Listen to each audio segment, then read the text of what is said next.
بسم اللہ الرحمن الرحیم۔ ابو جہل کے حضور صلی اللہ علیہ وسلم سے ڈرنے کا ایک واقعہ۔ ایک دفعہ عراش کا ایک شخص کچھ اونٹ لے کر مکہ آیا۔ ابو جہل نے اسے اونٹ خرید لیے اور جب اس نے قیمت طلب کی تو ٹال مٹول کرنے لگا۔ عراشی نے تنگ آ کر ایک روز حرم کعبہ میں قریش کے سرداروں کو جا پکڑا اور مجمع عام میں فریاد شروع کی۔ دوسری طرف حرم کے ایک گوشے میں نبی صلی اللہ علیہ وآلہ وسلم تشریف فرماتے۔ سرداران قریش نے اس شخص سے کہا، ہم کچھ نہیں کر سکتے، دیکھو وہ صاحب جو اس کونے میں بیٹھے ہیں، ان سے جا کر کہہ دو، وہ تم کو تمہارا روپیہ دلوا دیں گے۔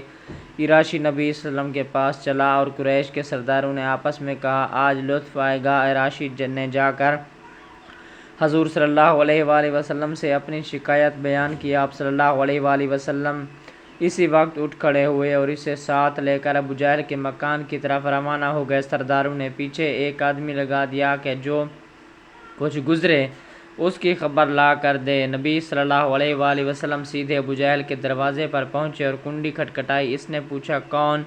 آپ صلی اللہ علیہ وآلہ وسلم نے جواب دیا، محمد۔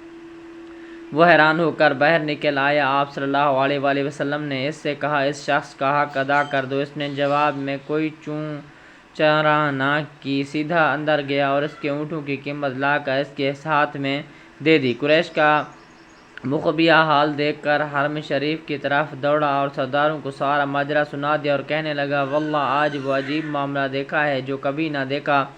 ابو جہل جب نکلا تو محمد کو دیکھتے ہی اس کا رنگ فاق ہو گیا، اور جب محمد صلی اللہ علیہ وسلم نے اس سے کہا کہ اس کا حق ادا کر دو تو یہ معلوم ہوتا تھا کہ جیسے اس کے جسم میں جان ہی نہ ہو۔